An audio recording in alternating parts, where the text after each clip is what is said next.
Hello, my mimics, and welcome back to the Mimic Commentary, episode 192, where we continue our journey into the Sage's Cave.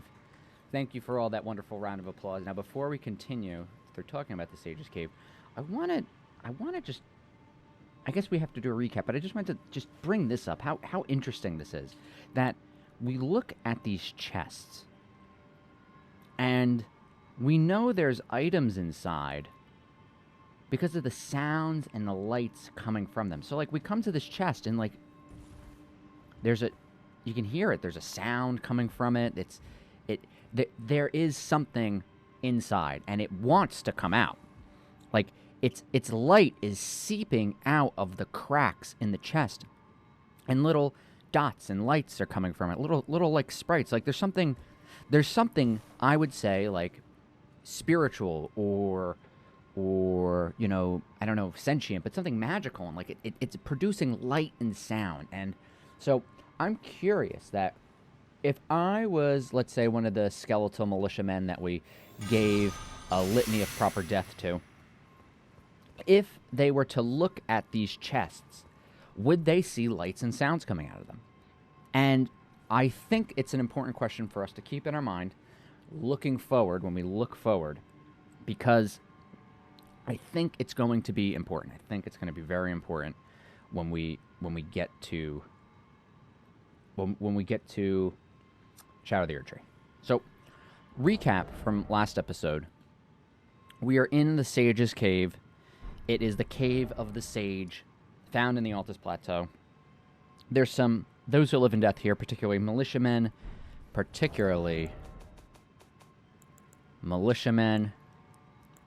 and bandits.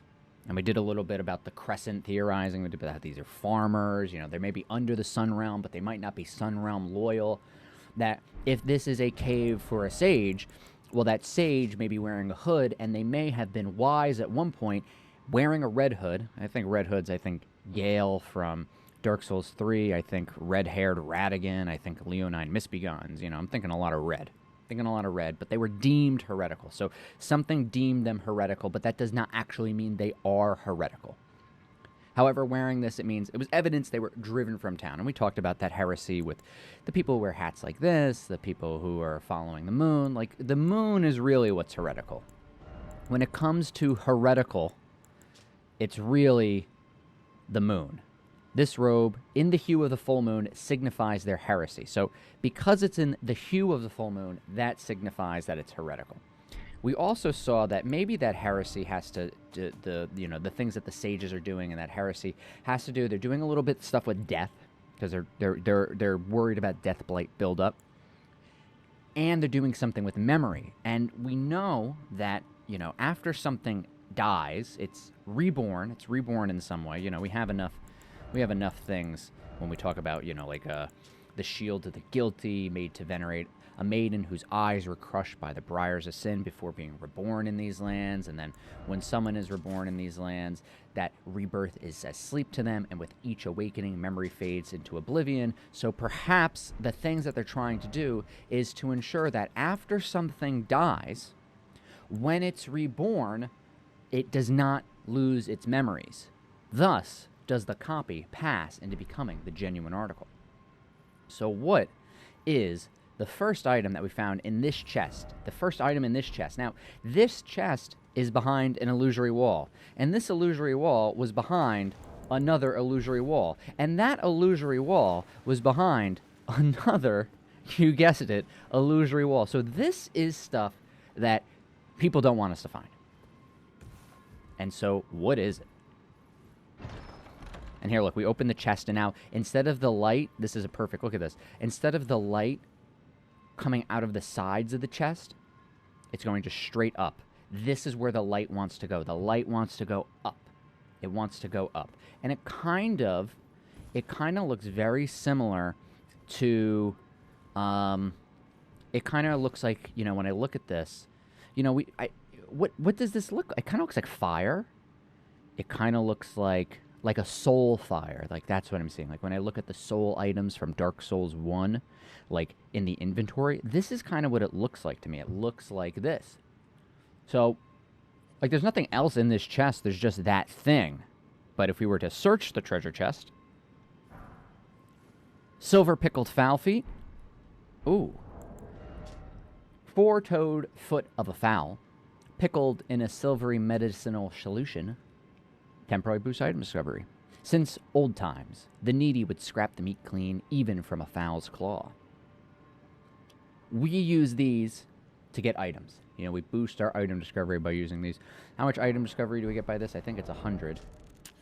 50. We get 50 extra item discovery. If we were to put on something like the silver tier mask by boosting our arcane by 8, we'd increase that. Well, I guess that's what? 8. For each one arcane, you get one more piece of discovery. So this is like artificially giving us 50 arcane, but only to our item discovery. Now, why would we want item discovery? We've talked about this, I think.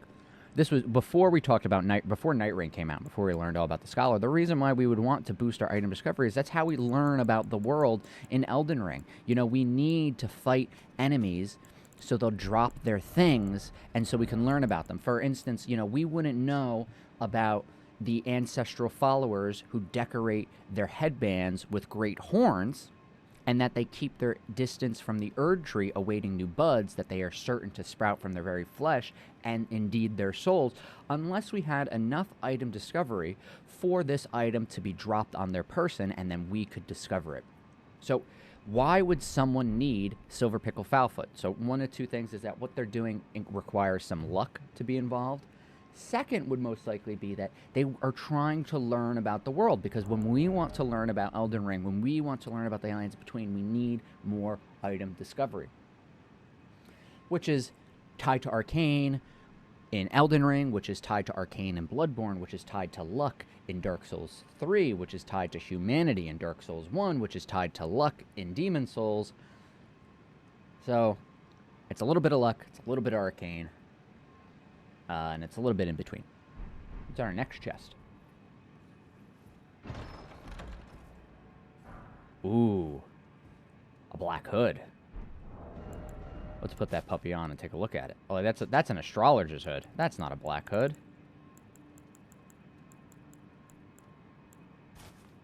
Ooh. This is a black hood. Now, who would wear a black hood?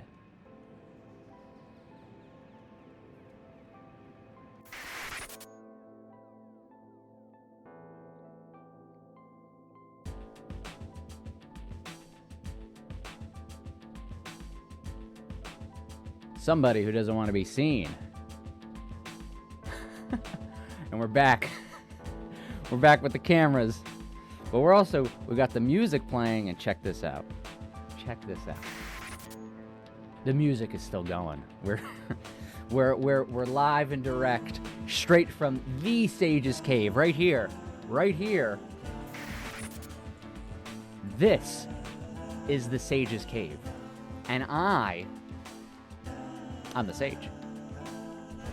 So, what can we learn from the sage? What can we learn from the sage? So, if you just look at the black hood, it's very similar. It's the thief mask with a hood put on top of it. If we were to look at the thief mask, or the bandit mask, mask of black cloth that covers the mouth, favored by bandits for hiding their faces. It also provides some protection against poison. So poison is rebirth too. So by wearing this, we're protecting ourselves from being reborn in some way. This mask was bought off of the nomadic merchant in Limgrave right before we got to Summonwater Village. So what happens when we put on a black hood? Hood of lusterless black fabric that conceals its wearer's identity.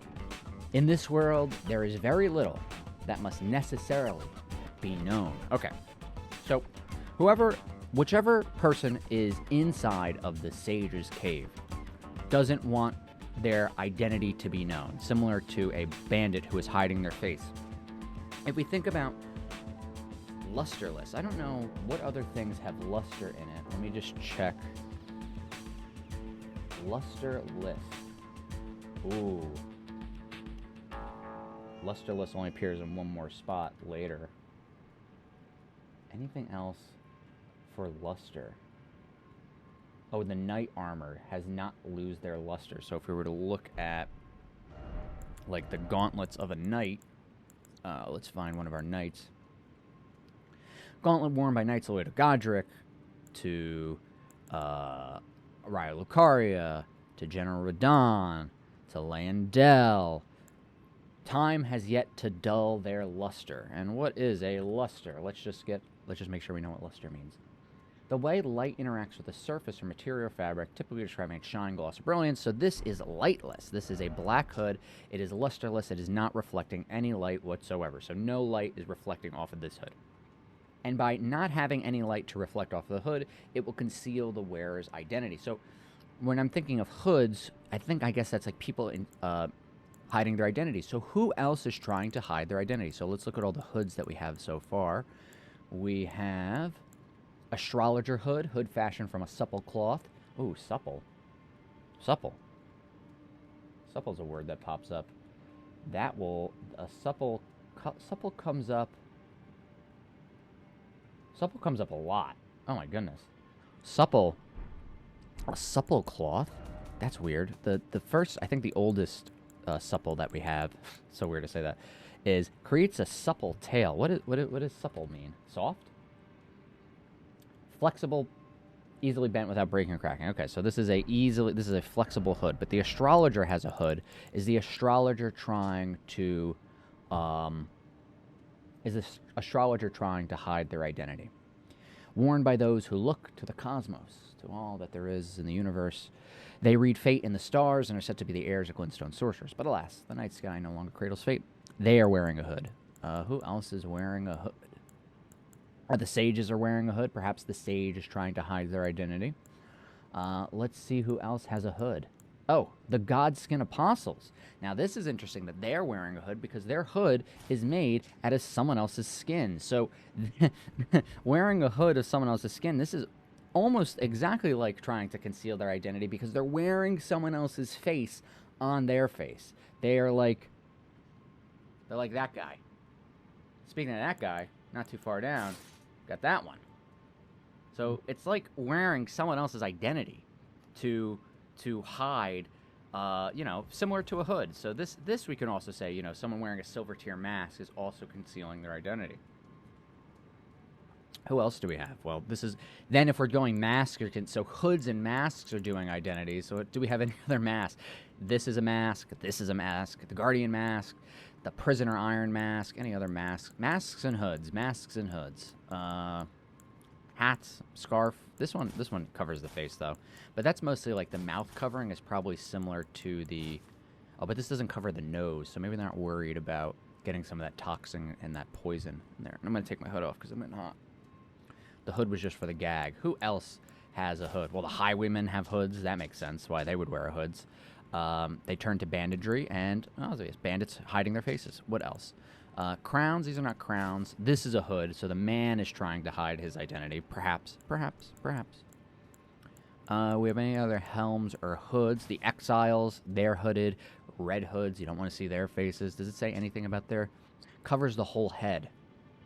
Required to keep their faces in. So even, these guys have to hide their faces as well. We cannot know who the exiles are. We're not allowed to see their faces. Why do they have to keep their faces hidden? One of the reasons I could think why someone would want to say hide their face is because their face, especially in this world, their face might look like someone else's face. And if you have two people with the same face, that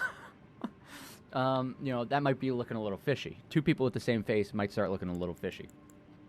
Especially if they're doing different things, if they're saying different things, if they're acting different ways. You'd be like, wait a minute, I thought you were that person. But now you're this person, so... This guy, too. This guy wears a scarf. So he's kind of... Him wearing a scarf like this, the banished knight wearing a scarf like this, very similar to an exile with a red hood. And that red hood reminds me of the fire monks and their red hoods, which reminds me of this crimson hood, which was worn by Roderica, but we're going to go back to the black hood. In this world, there is very little that must necessarily be known. There is necessarily little that must be known. Oh, this is a heavy hood. Well, we already know that to be the case because just look at our journey so far and think about what we know about the Lands Between, what we know about the characters in the Lands Between, what we know about, Just even looking at these sorceries, like for instance, does everyone know, like in the Lands Between, how many people know about Rancor Call? About the vengeful spirits that chase down foes? Sorceries of Servants of Death, once thought lost, the ancient death hex, was rediscovered by the necromancer Garrus. So not everything necessarily needs to be known. For instance, how to summon vengeful spirits. This was once thought to be lost, but someone had to rediscover it. So this is ancient knowledge that someone rediscovered, and it doesn't need to be known. I mean, that's just the name of the game. There is so much we could say. How much do people actually know, and how much do they not know? And the people in this cave, they don't want you to know. Well, what is it that they don't want us to know? The Candle Tree Wooden Shield. Ooh. Ooh. Now this is a good one. This is a good one. Let's just equip this puppy. Let's equip this puppy. Let's actually compare it. So we got this shield. Oh, very interesting. Very interesting. Before we even think about the design on the shield,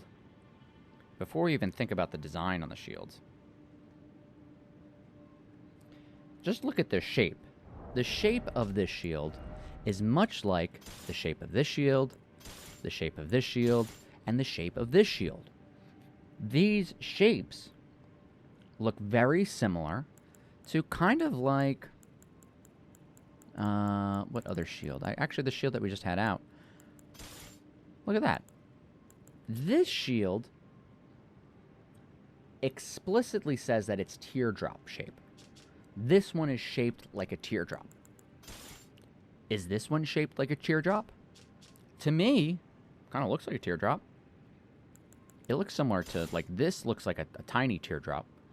This one has actually a teardrop on it. Like, you could see that there is a teardrop on its face. Let's throw a glowstone down so we can see that better. You can see that there's a teardrop on its face. And the reason why there's a teardrop on its face is because, not that one, tall oval shield of metal carried by young Albinaurics. The ornamentation... Oh, let's get me back on here. No, not this one. Ah! This one. Tall oval shield made of metal carried by young Albinaurics. The ornamentation represents, oh my goodness, the primordial drop of dew from which they have said to have been created. Boosts exceptional magic damage. The Albinaurics' most formidable foes were sorcerers, after all. So, the Albinaurics, artificial beings, come from primordial drops of dew. And we've done this theorizing before. We all know about the primordial drops of dew. We think of the celestial dew, hidden tear found in the Eternal City, also known as a night tear.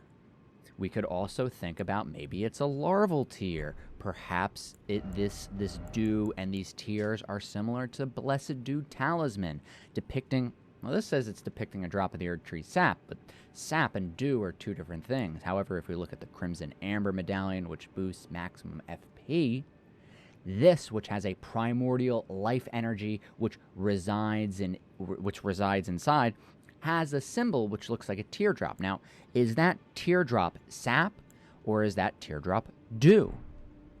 Well, we know that the Albinaurics come from a primordial drop of dew. Now, is that a night tear? Is that sap?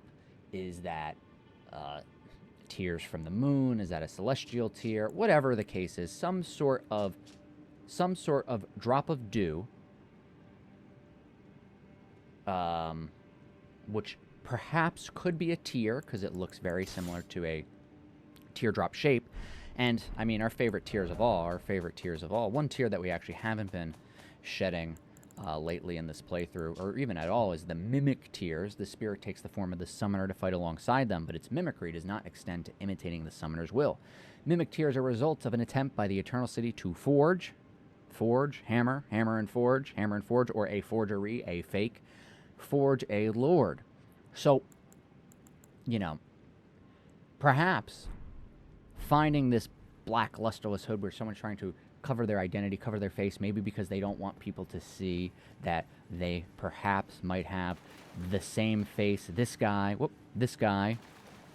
might have the same face as this guy might have the same face. These guys might have the same faces.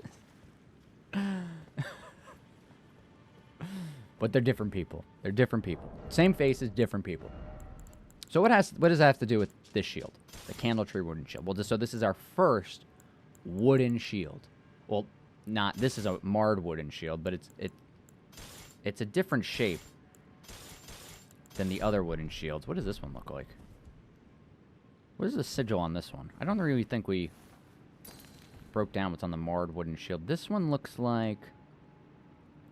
That looks like... I don't want to say...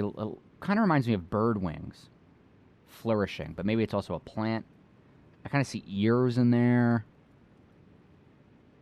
It's got the thorns on there, but this is not the type of shield. It's not in the same shape as this shield, this shield, this shield, and this shield. So our first one, I believe, was the Flame Crest Shield.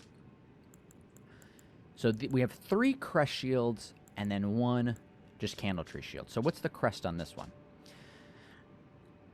Carried by soldiers of the village that is afflicted by frenzy, the yellow flame is the symbol of the affliction, serving as a warning to those who might approach the village. Now, we know why that would be a warning, because if you are infected with the frenzy flame, you can just, like give it to somebody else. You know, it resides in the eyes, and so if someone is a little mad and you're able to peer into their eyes, it's very possible that you could catch their madness as well.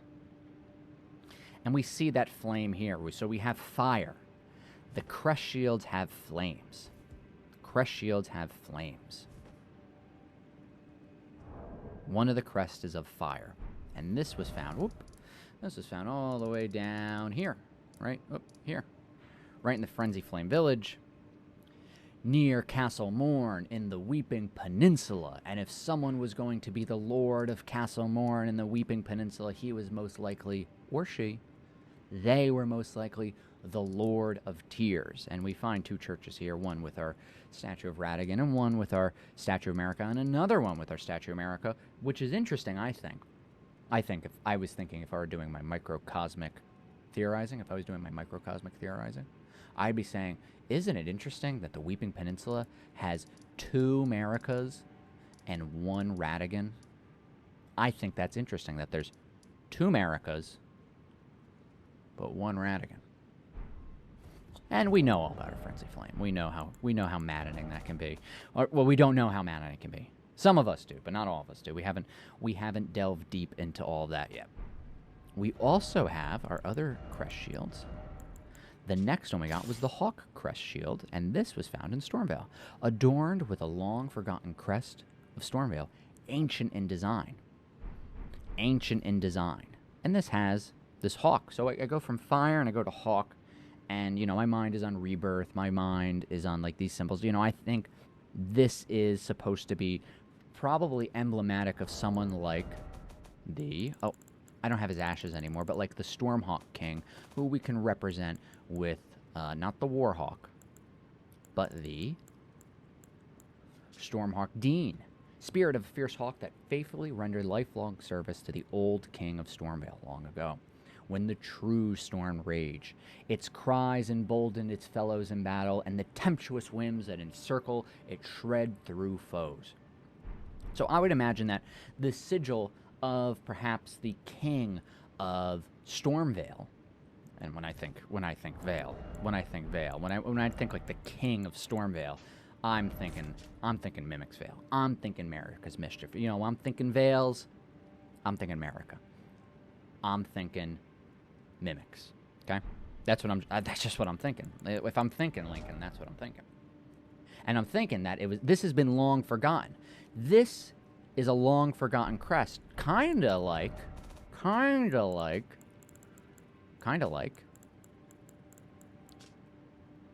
an ancient death hex that was once lost. This is actually where we found it. We found this ancient death hex in Stormvale Castle. So there's a lot of ancient history in Stormville Castle, a lot of stuff that's been lost, a lot of knowledge that doesn't exist anymore for most people until it's rediscovered.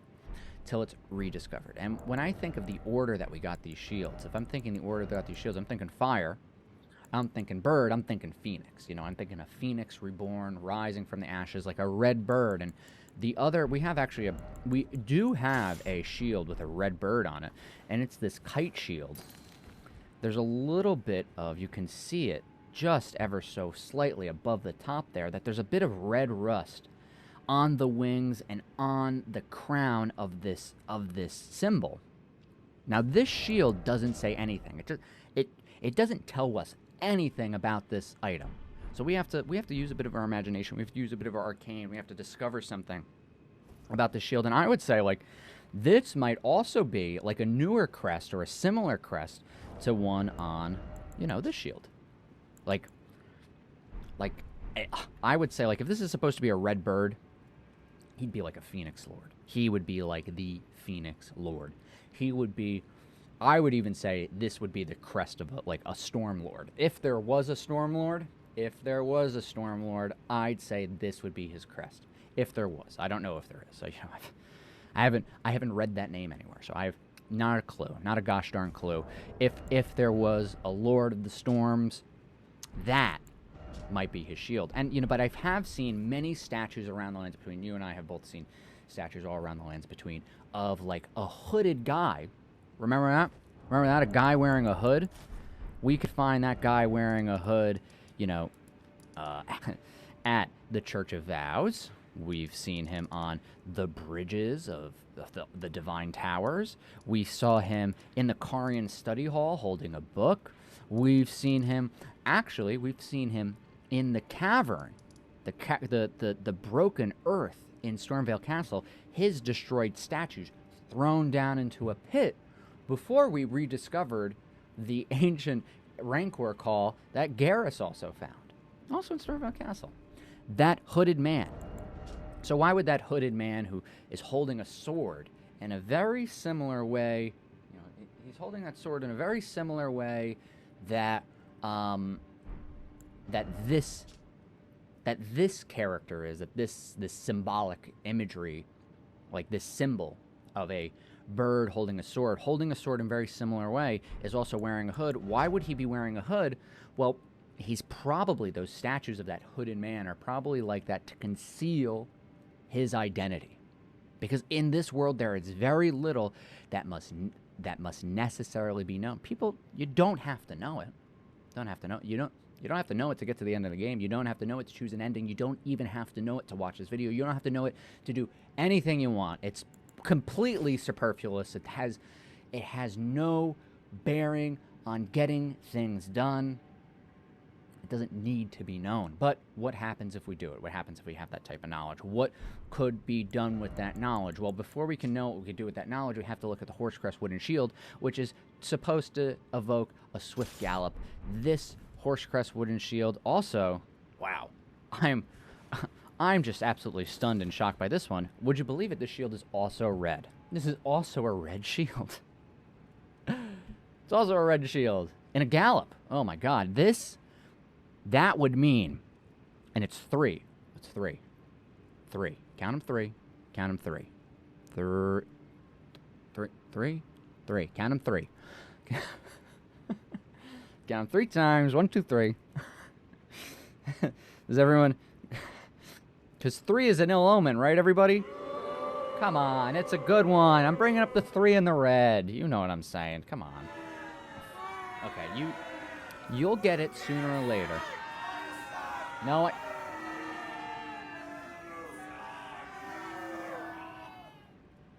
calm down. Okay? You cut that out. we would when we think about, this was actually sold to us by our friend Patches in Murkwater Cave, who then told us to frickin' jump into an Iron Virgin at the Scenic Isle. He said, hey, go to the Academy of Raya Lucaria. There's one Iron Virgin here. There's another Iron Virgin here.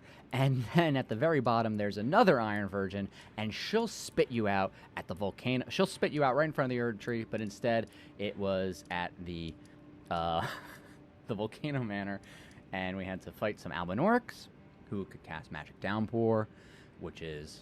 What did those Albinaurics are casting Magic Downpour? Magic Downpour was a sorcery of the Carian royal family to summon a mass of magic that fires projectiles over a wide area, and it can be cast in motion. It's said to have been taught by the Crystallians to mark the swearing of an old Concord.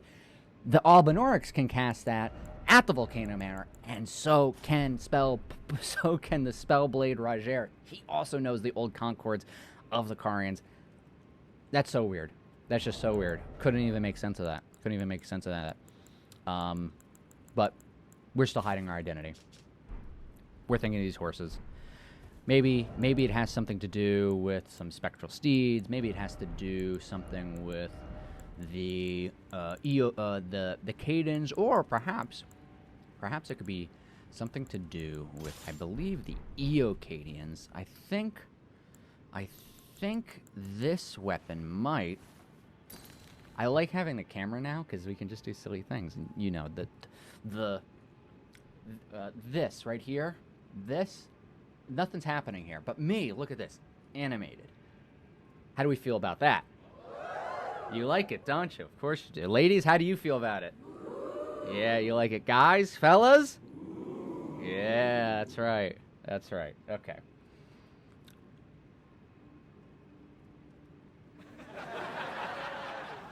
You know it's funny. Okay. You know what's going on. This one, I'm trying to see if... one of these has horseshoes on them, I think. I'm running out of glowstones. Does this one have... how do I get the... maybe we don't have it yet. But this was found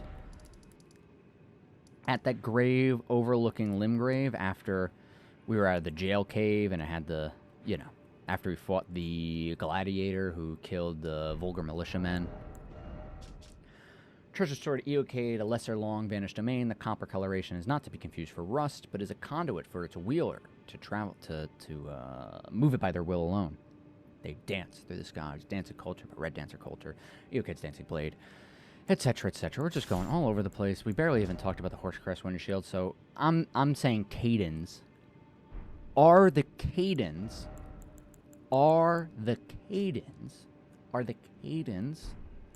Do the Cadens have any cadence with Eocade? Do the Cadens have any cadence with Eocade? I don't know. That's not something... very little must necessarily be known, and that's not something I know. I do not know that. Don't know that. But what I do know is that we got a brand new shield. This is our 4th wooden shield, and when I look at it, I notice something very different about it. I noticed something very different compared to the other shields. For one, it's blue and white. So immediately I'm thinking like spirits. I'm thinking the right here, right there. I'm pointing right at, that is the FP bar. I'm thinking the FP bar. And I'm thinking blue and white. I'm thinking spirits. I'm thinking items in chests. I'm thinking the soul. I'm thinking that. That's what I'm thinking.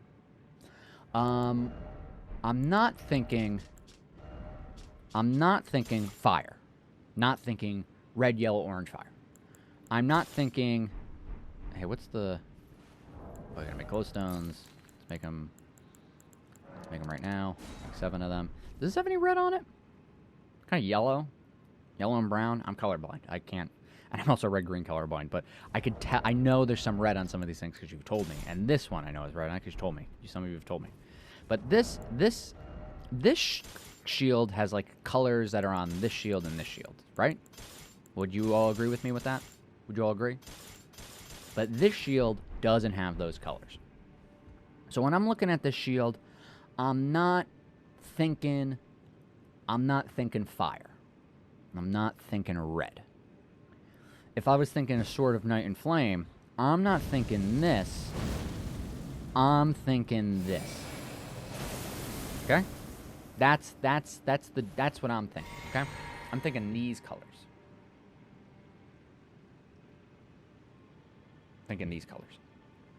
So, if I am thinking those colors, whoa, slow down, swordsman. Oh, I don't want to look at this yet. What else do we see? Well, it's also in that kind of teardrop shape, and I'm curious if this has any type of mimetic stuff going on. But also, I'm noticing something. Like, at first, it kind of looks like... It looks like a coat rack. Kind of looks like a coat rack to me. Kind of looks like... kind of looks sexual. It looks like...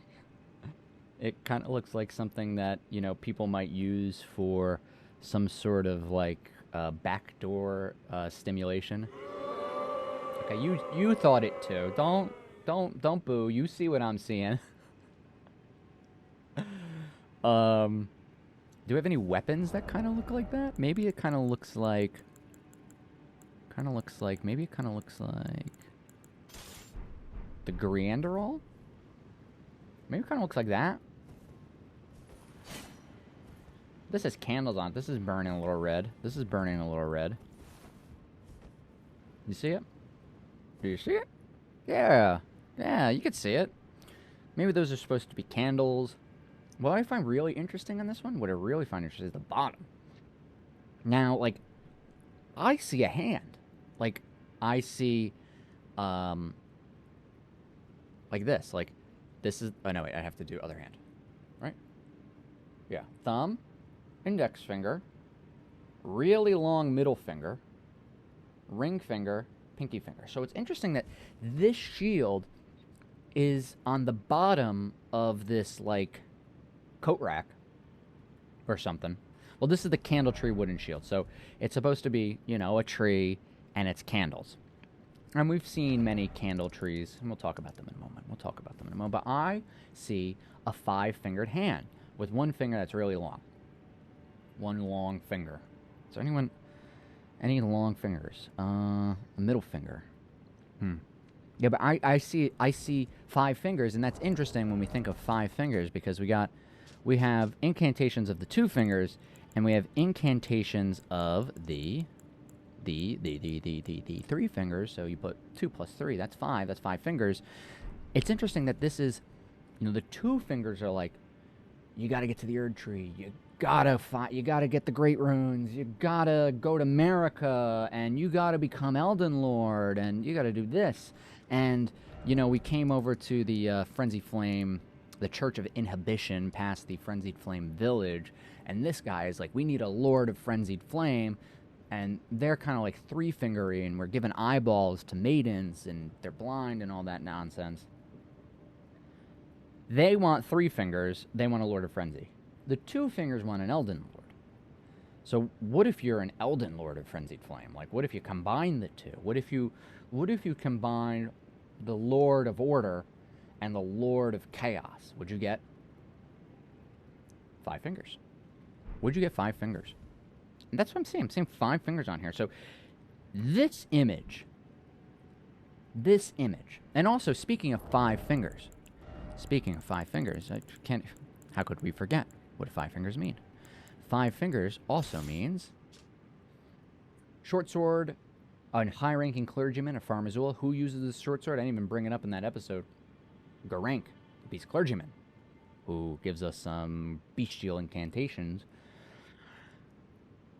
This design celebrates the beast's 5 fingers, symbolic of the intelligence once granted upon their kind. So 5 fingers is symbolic of intelligence. So not only are we getting blue, we're getting white, we're getting spiritual, but we're also getting this. If that at the bottom is fingers, if that is fingers, 5 fingers right there, 5 fingers right there, this is also symbolic of intelligence that was once granted upon the kind, their kind, any kind. So this image is symbolic of intelligence that could have been granted. Okay. Why? is it symbolic of intelligence? What is so special about the Candle Tree Wooden Shield? Well, before we jump into the item description, let's do a little recap. About candle trees. Sorry, I'm chewing a toothpick. I'm trying to look cool. I'm trying to look mysterious. Trying to, you know, hit you with the...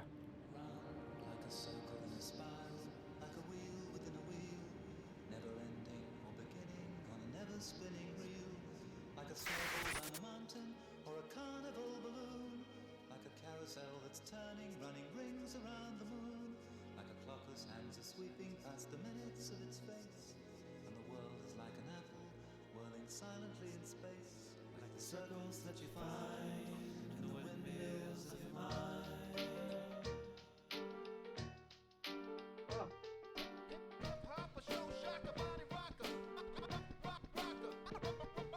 I was going to do something funny, but turns out that Kyra ate my hat.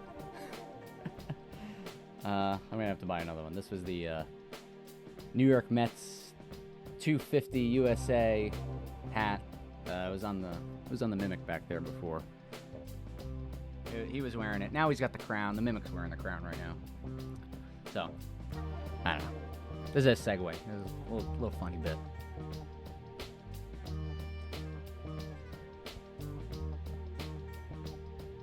That's what puppies do. You can't get upset with puppies. Okay. What were we doing? Oh, yeah. Our first candle tree. First candle tree brought us to the Mistwood Ruins, where we found Trina lilies, and we got a chest that had smithing stone, too, in them.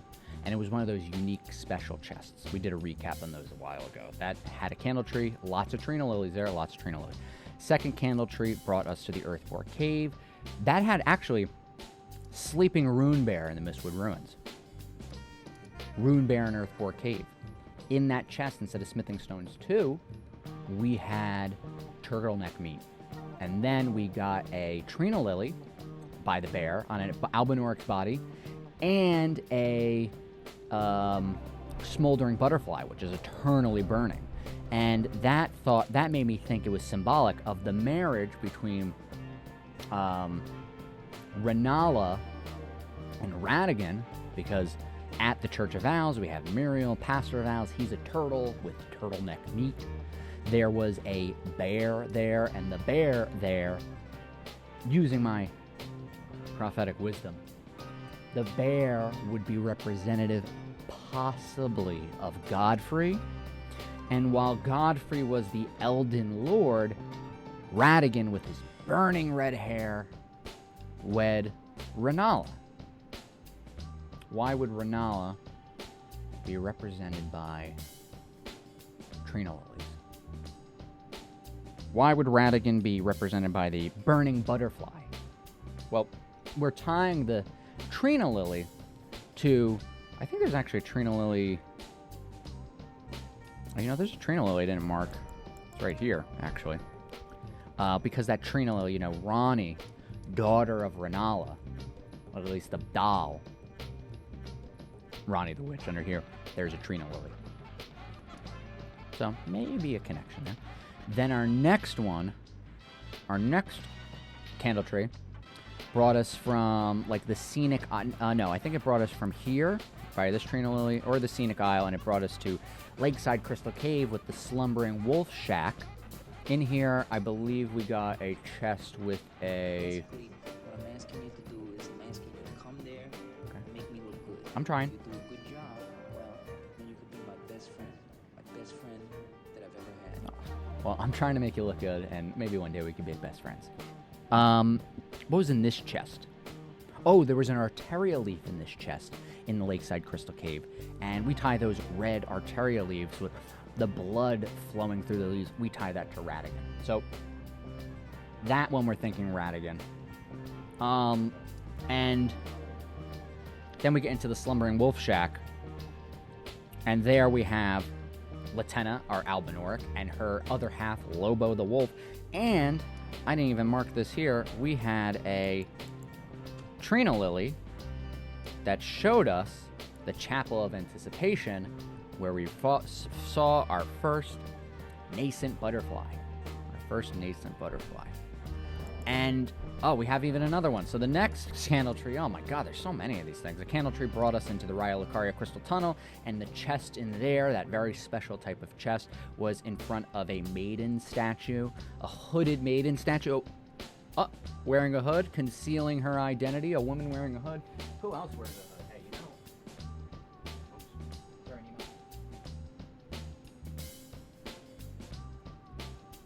Now, I wouldn't say this is a hood. Maybe like maybe a shroud, maybe a veil.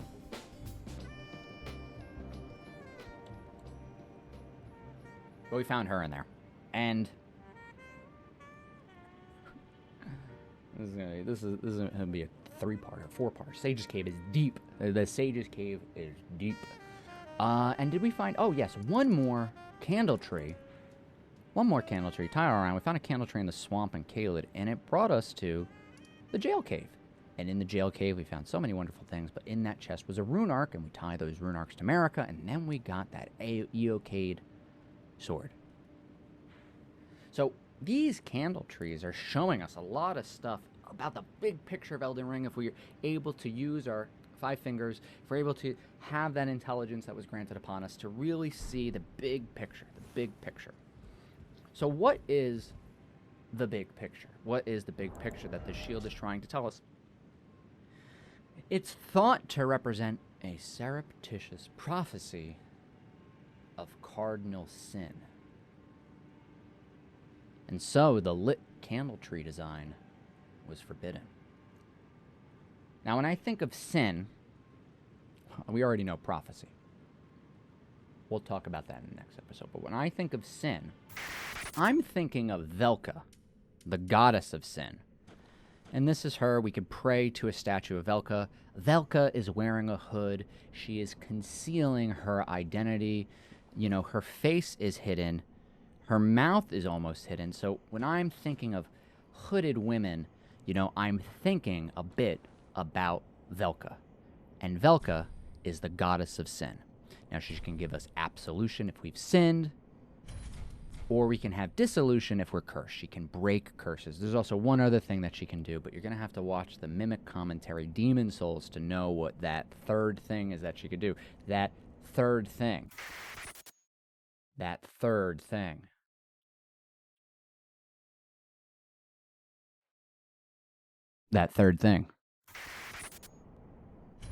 So we have Velka, goddess of sin. We have this hooded woman. And when we think of hooded women, we might also think about some other hooded women. Let's go see those other hooded women. Now, if we're going to come to the Cathedral of the Deep, where we can meet Rosaria, who can do rebirth, we might also think about how the deacons put up their own statues and statuettes in front of this hooded, lamenting woman, this crying woman covering her face, her identity hidden. Her identity is hidden. I did not mean to do that. Now, there's one other hooded woman that we want to look at. We might also want to think about this hooded woman, whose statue appears all throughout Lothric and behind Muriel at the Church of Vows. Her statue only appears once in the Lands Between of Elden Ring, but it appears a few times in the Lands Between of Dark Souls 3. And the first time we notice this statue is when we find it next to the statue of this man over here, who is wearing kind of like a, you know, he has a big kind of golden sword, and he is also wearing a hood. Now, I think the hood he might be wearing might possibly be, perhaps I have that hood as well. I think he might be wearing the Hood of Prayer. He might be wearing the Hood of Prayer, and the Hood of Prayer is Prince Lothric's hood. The prince, destined to be a Lord of Cinder, was cherished by the royal family, despite being born into illness, a frail and shriveled child. His swaddling cloths were made of aged coarse cloth used in ancient prayer, and are all that he has ever worn. So perhaps this is a image of the future Prince of Lothric, or maybe a prophecy of someone else with a golden sword. Now, we're still talking about sin. We're still talking about sin. Oh, and we're chugging our Sunny D. And there's other places that we can find sin. We just have to keep going further back through time. So won't you join me at the Sinner's Rise in Dark Souls 2, Scholar of the First Sin. Now, what's important here, though, is we're going to have to use one of our flame butterflies, a bottle filled with dried red butterflies. Stimulation of these rare butterflies creates a small flame, allowing torches to be lit on the go. These butterflies exude secretions which ignite upon exposure to air, protecting them from natural predators. Known and loved as handy fire lighters, but feared as the catalyst of disastrous fires when found in swarms. Now we want to light our torches using one of these almost eternally burning butterflies, so we can set light on this side and set light on this side. Now it's important that we light two flames, because we're going to be between two flames in this moment. We're going to be between two fires. Now what those fires are, it's hard to say, but I can tell you, just based on who we'll find inside, it's important that we have some of those fires. Because this is obviously the Sinner's Rise.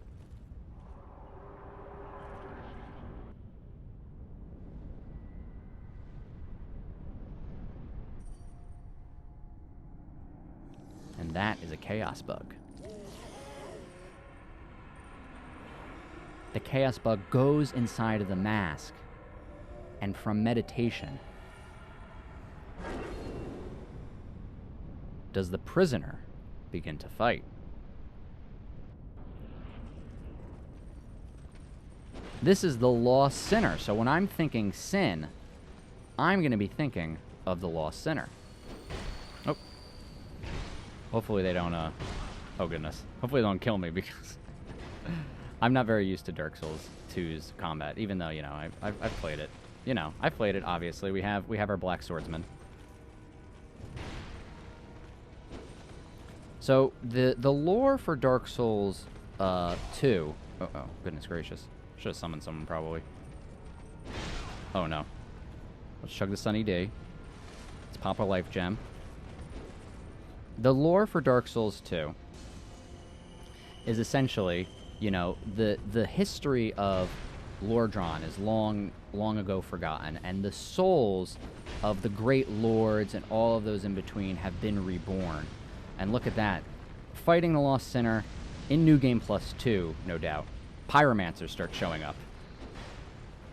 Oh, goodness. And they're casting their pyromancy flames at me. I should have summoned somebody, shouldn't I? Because these guys are bogus. Hopefully they don't have... Okay, only one hit. I just don't... Oh, no. Alright. I don't want to fight the Lost Sinner. But essentially, when we defeat the Lost Sinner, we get the Old Witch's soul. And, you know, the important thing about the Old Witch's soul, I don't think I actually have the Old Witch's soul on my person currently. I do have the soul of the Lost Sinner. I do have the soul of the Lost Sinner who eternally punishes herself for the sins of the past. But when you beat her in New Game Plus 2, which I just haven't, yeah, I have the Old King's soul.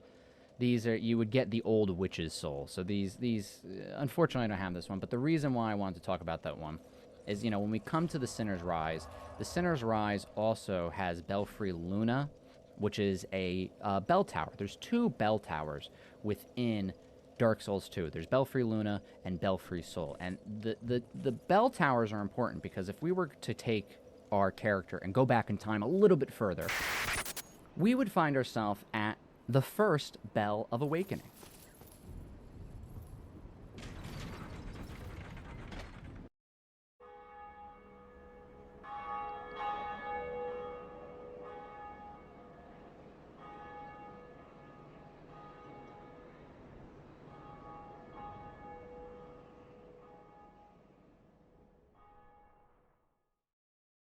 Now, there's 2 bells of awakening, and when the bells of awakening ring and you are online, you will be able to hear those bells from other worlds.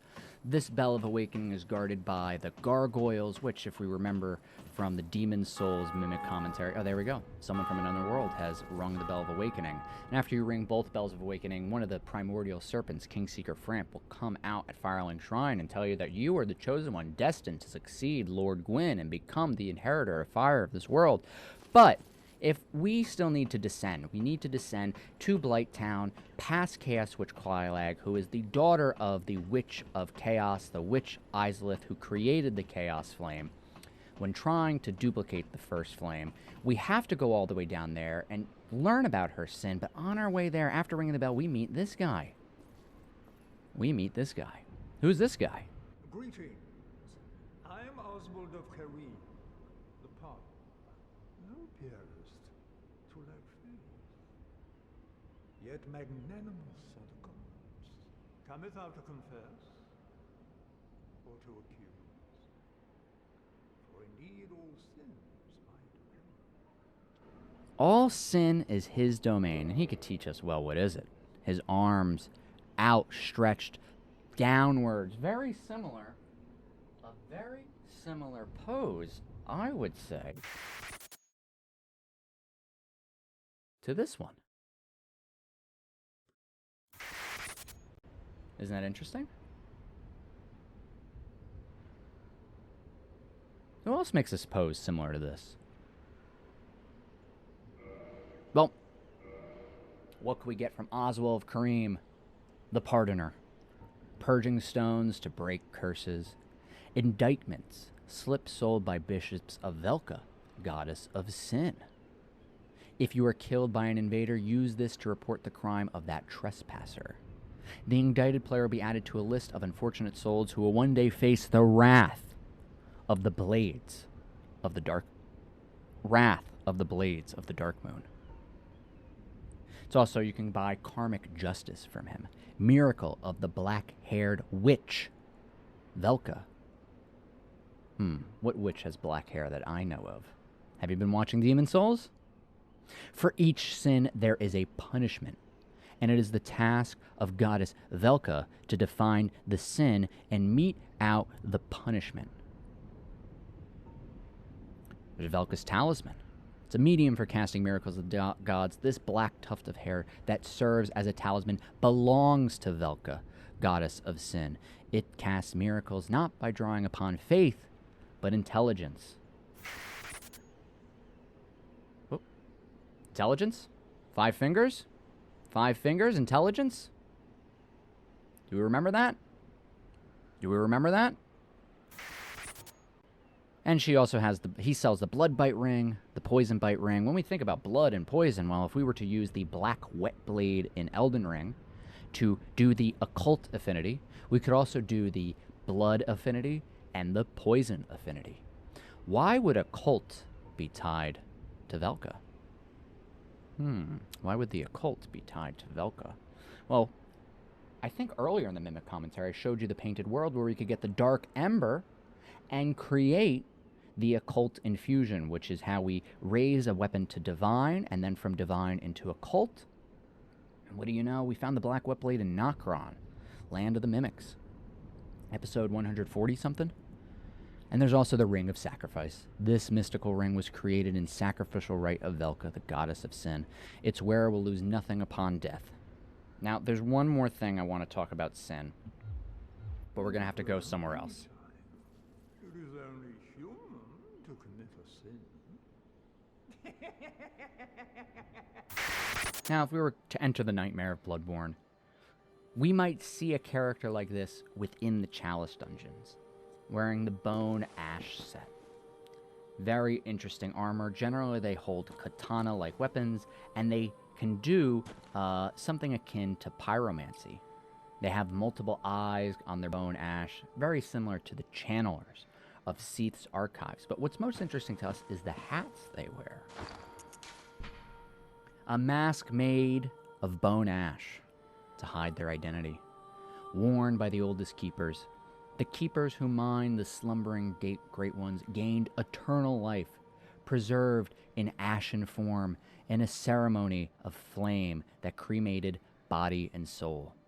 The long pointed hat is a symbol of the Old Keepers and is considered evidence of their companionship, forged in a certain sin.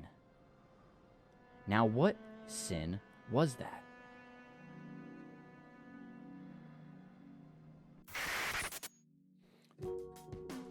So, there's a surreptitious prophecy of Cardinal Sin. And in the Catholic Church, there are 7 cardinal sins, also known as the 7 deadly sins. George R. R. Martin would describe himself as an ex-Catholic. He would describe himself as an agnostic, atheist, ex-Catholic. And so if I was him, I would be curious to what prophecy of cardinal sin he'd be talking about. Would it be pride, greed, lust, envy, gluttony, anger, or sloth? These are all, they're cardinal sins because it's not that they're sins themselves, that they're just sins themselves, that they're like the worst sins, but they're cardinal sins because more sins get put on top of them. You know what I'm saying? Like, if you are lustful and you lust after something that you should not, it's very likely that you will commit more sins in order to fulfill that sin. If you're greedy, all you want is money, well, then you might commit more sins in order to commit that sin. And as part of the Sage's Cave, I want to just talk about something real quick.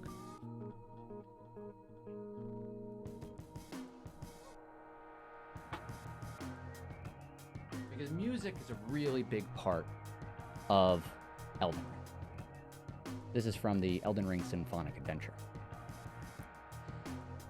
This tote bag, beautiful tote bag. And music is a really important part of my story, and in here there's a lot of vinyl records in here.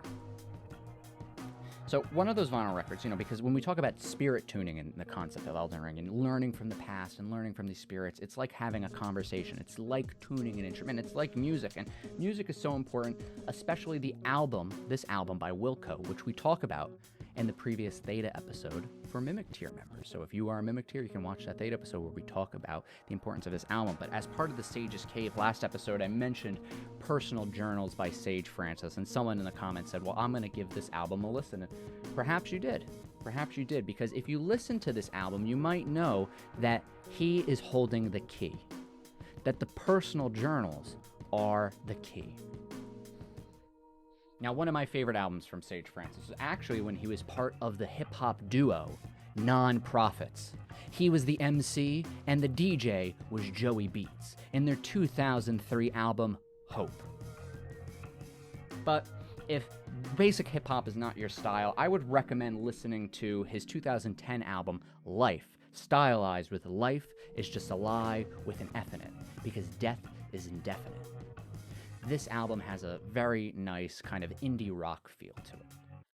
But what I really wanted to bring up was the second group that he was a part of, Epic Beardmen with B. Dolan. Now, this is the EP Season 1. Now, you might know B. Dolan from his work on the House of Bees trilogy. Phenomenal work. But what I really want to bring up is this was supposed to be fun. The 2018 or 2019 full-length LP by Sage Francis and B. Dolan. Because this was supposed to be fun. This was supposed to be fun. But when we look at the album cover, we see that there's these statues just rotting away, a wall in between them, and the earth just completely eviscerated and destroyed. A vision of the future I hope we don't have to get to. And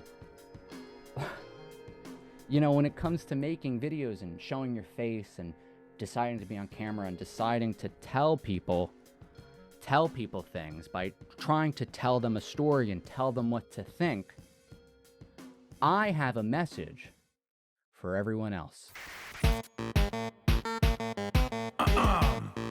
a little something to say, actually, to all you self-proclaimed geniuses out there who don't understand Receipts upon receipts upon receipts. You can't tell me shit. Your girl's got a man bun, son. You can't tell me shit. I got an NPR tote bag. You can't tell me shit. Your Twitter avatar is an egg. You can't tell me shit. I don't even own a television. You can't tell me shit. I got a black belt in Pilates. You can't tell me shit. My phone is on 2% battery. You can't tell me shit. I'm not installing any more updates. You can't tell me shit. I already read my horoscope today. You can't tell me shit. I said it behind your back into your face. You can't tell me shit. I put my life savings in Bitcoin. You can't tell me shit. Your lady thinks that I'm a funny guy. You can't tell me shit. I don't even like the old Kanye. You can't tell me You shit. deleted it, but I got the screenshot. You can't tell me shit. All my tattoos are brand new. You can't tell me shit. I see the timestamp on the photo. You can't tell me shit. Receipts upon receipts upon receipts is what I have. You give them to the tax man, he scribbles in his pad. Receipts upon receipts upon receipts upon receipts upon receipts upon receipts upon receipts upon receipts. The earth is flat, prove me wrong. You can't tell me shit. 2012, Ron Paul. You can't tell me shit. My stepdad's the Little League coach. You can't tell me shit. I'm 1/16th Cherokee, bro. You can't tell me shit. I looked it up on WebMD. You can't tell me shit. Once the free trial is over, You can't tell me shit. my doctor's surprised I'm still alive. You can't tell me shit. Wake up, time to die. You cannot tell me nothing at all. No type of shit can come from you that makes sense. I have crippling depression sometimes. Well, you should go outside and exercise. You can't tell me shit. The disease insists upon itself. Thanks for the help and reaching out, but you got your foot in your mouth. And you can't tell me shit. I show up first and I leave last. You can't tell me shit. You pay to be our opening act. You can't tell me shit. I know that cupping the mic causes feedback, but I'm an MC and this is how the fuck we act. You can't tell me shit. Receipts upon receipts upon receipts upon receipts upon receipts upon receipts upon receipts upon receipts upon receipts upon receipts upon receipts upon receipts upon receipts upon receipts upon receipts. You can't tell me shit. The book isn't better than the movie. You can't tell me shit. I'm a cis white male who checks himself. You can't tell me shit. It's pronounced GIF, not GIF. You can't tell me My shit. response to everything is Yas Queen. You can't tell me shit. EDM DJs are a scam. You can't tell me shit. I already offered all my thoughts and prayers. You can't tell me shit. What a time to be alive now. You can't tell me shit. Threading is the auto-tune of eyebrows. You can't tell me shit.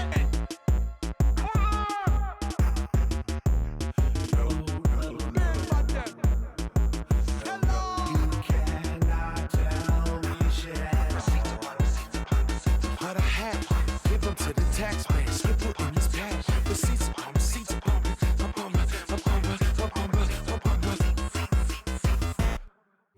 You have a heart of gold. Don't let them take it from you. My soul laced up the body.